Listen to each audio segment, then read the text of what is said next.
Mula sa ABS-CBN News Center, Manila, ito ang TV Patrol! Magandang gabi bayan! Nag-viral po sa social media ang video ng isang lalaki na pasahero ng PNR. Treno ito. Napilit binubuksan ang pintuan ng train habang ito ay tumatakbo.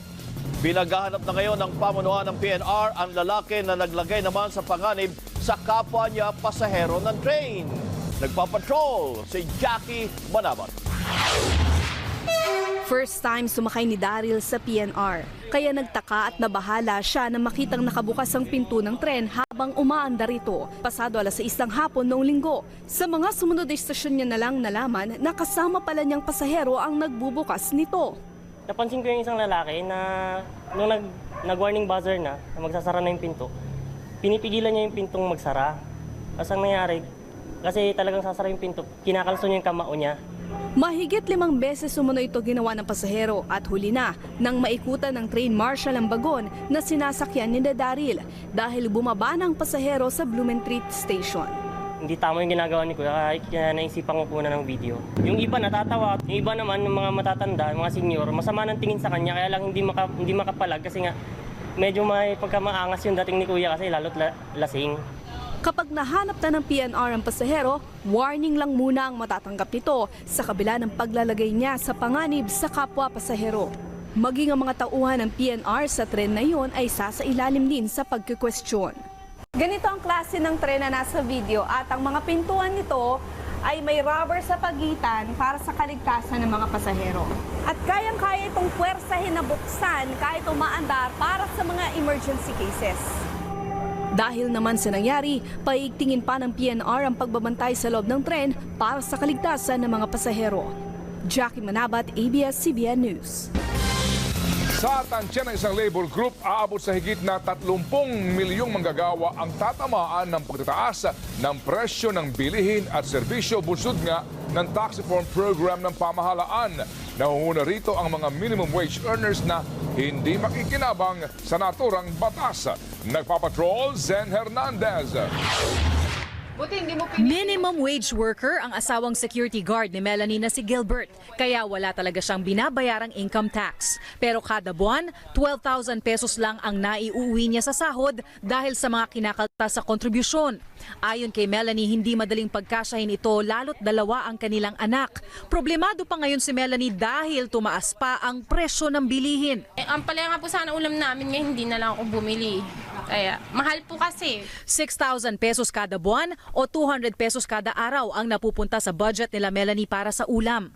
Hindi pa kasama ang bigas na nasa 1,000 kada buwan at halos 500 pisong budget sa pambaong pagkain ng grade 1 na anak. Kaya kung limitado noon ang nabibiling pagkain ng pamilya, mas lalo pa itong nalimitahan ngayon. Bawas ma'am kasi siyempre almusal pa po namin, pandesal. Dati po may kasamang pansit, ngayon hindi naman kami mahilig mag soft drinks. Luho naman na kasi yun eh. Marami pa kasi silang ibang gastusin. Halos 3,000 kada buwan ang gastos nila sa iniigib na tubig. 500 sa kuryente, mahigit 1,000 o 50 pesos kada araw na pocket money ng mister sa trabaho. 220 pesos kada buwan na pamasahe ng anak sa pagpasok sa eskwela at halos 2,000 sa gatas ng bunsong anak. Lumalabas, kulang pa sila ng 2,000 sa budget kada buwan. Kaya ang ending, utang. Napapabali po talaga. Sa opisina po namin mismo yun. Ayon sa Associated Labor Unions Trade Union Congress of the Philippines, wala na ngang pakinabang lalo pang mababaon sa kahirapan ang dati ng mahirap dahil sa tax reform program ng pamahalaan na nagpataw ng dagdag na tax sa petrolyo at ngayon ay nagtutulak pataas sa presyo ng bilihin. Sa kanilang taya, 30 milyong manggagawa ang direktang tatamaan. Dahil sa inaasahang mas matinding epekto ng pagpapatupad ng train o tax reform, sa presyo ng mga bilihin ngayong taon inaasahan din ang mas mataas na wage hike petition ng ilang mga labor group.